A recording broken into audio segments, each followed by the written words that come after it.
Materials for the temple, the clay and the potter. The subject President Young wished me to speak of is in regard to our temple, which we shall soon commence to build, what course we shall take, and what kind of materials it shall be built of, whether we shall build it of the stone that is got in the Red Butte Canyon, or of adobes, or of the best stone we can find in these mountains. For instance, at San Pete there is some splendid stone, and inasmuch as we intend to build a house unto the Lord for him to accept it, for his angels to come as ministers to give instructions, I can feel myself as though we are perfectly capable to build one of the best materials, from the foundation to the tip-top. We are able, and we have strength and union, and we have bone and marrow and muscle, and we are able to commence it next year. I merely present these things for the brethren to consider and reflect upon. We can go to work and make an adobe house and lay the foundation of stone from Red Butte, and then we can plaster it outside and make it like the tithing office. I would like to see something pretty nice, something noble, and some of the most splendid fonts that were ever erected. I know for a certainty that our president is perfectly able to give us the design of this contemplated house, and all other necessary instructions. What we need is to receive those blessings that we all want, and this must be felt more, especially by those who have come in this present season. These blessings are just as necessary for those who go south as for those who go north. It makes no difference. They will all, however, get their blessings, and enjoy the privileges in obtaining those things. We have plenty of time, and there is no particular hurry, but it is for every man to walk up to his duty in the time being, and then when tomorrow comes, walk up to it tomorrow. And so let us do all we can, for we have got considerable over 1,000 years to work. And when we have worked 1,000 years, there will be another, and we shall be at work to all eternity. There is no end to our work for the living and for the dead. Let us try and be active to do whatever we find to do today. Let the brethren go and get farms, and locate themselves, and raise good fields of grain, that they can bring in the first fruits of the earth. This is what is required to be done at the present time.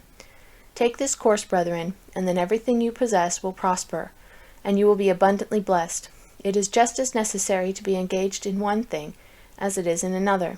It takes many kinds of materials to build a house, so it requires all kinds of materials to build another earth like this.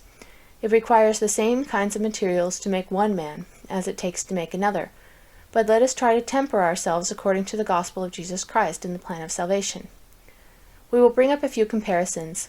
Now, supposing Brother Tanner goes into the shop to make a scythe, and he takes the materials necessary for the formation of that scythe. Is he dictated to by it as to how he shall mold it and fashion it? Would you have the scythe rise up and say, Brother Tanner, what do you do so for? Why do you strike me on the back? Well, it is just as ridiculous for you to undertake to dictate to President Young, or those whom he sets to work.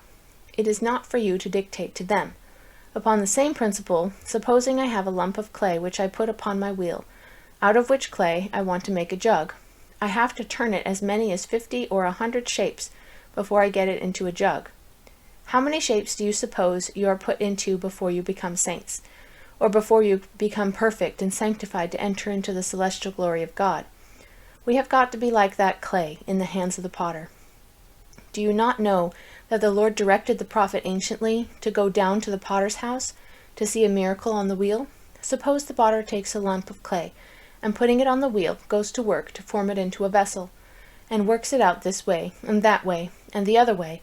But the clay is refractory and snappish, and he still tries it, but it will break and snap and snarl. And thus the potter will work it until he is satisfied he cannot bring it into the shape he wants, and it mars upon the wheel. He takes his tool, then, and cuts it off the wheel, and throws it into the mill to be ground over again until it becomes passive. Don't you think you will go to hell if you were not passive? And after it is ground there so many days, and it becomes passive, he takes the same lump, and makes it into a vessel unto honor. Now do you see into that, brethren? I know the potters can. I tell you, brethren, if you are not passive, you will have to go into that mill, and perhaps have to grind there 1,000 years, and then the gospel will be offered to you again. And then, if you will not accept of it and become passive, you will have to go into the mill again, and thus you will have offers of salvation from time to time, until all the human family, except the sons of perdition, are redeemed. The spirits of men will have the gospel as we do, and they are to be judged according to men in the flesh. Let us be passive, and take a course that will be perfectly submissive. What need you care where you go, if you go according to direction? And when you get to Coal Creek or Iron County, be subject to that man who is placed there to rule you, just the same as you would be subject to President Young if he were here. Because that man is the delegated by this conference, and sanctioned by this people, and that man's word is law. And so it is with the bishops. They are our fathers, our governors, and we are their households. It is for them to provide for their household, and watch over them, and govern and control them. They are potters to mold you. And when you are sent forth to the nations of the earth, you go to gather the clay, and bring it here to the great potter to be ground and molded until it becomes passive, and then be taken and formed into vessels according to the dictation of the presiding potter. I have to do the work he tells me to do, and you have to do the same. And he has to do the work told him by the great master potter in heaven and on earth.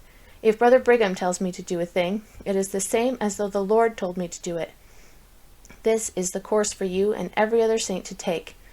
And by your taking this course, I will tell you, brethren, you are on the top of the heap. We are in the tops of the mountains.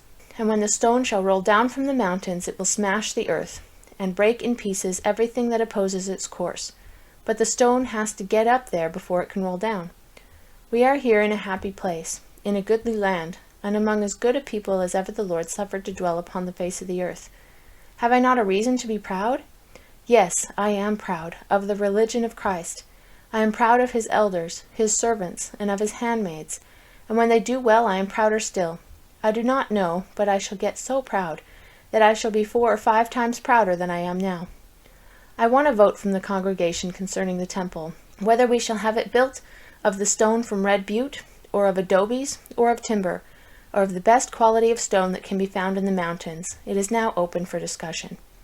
Our temple block is 600 feet square, and according to the number of people that compose the Church of Jesus Christ of Latter-day Saints, we are able to build a temple that size, and do it easier than we built a temple at Kirtland.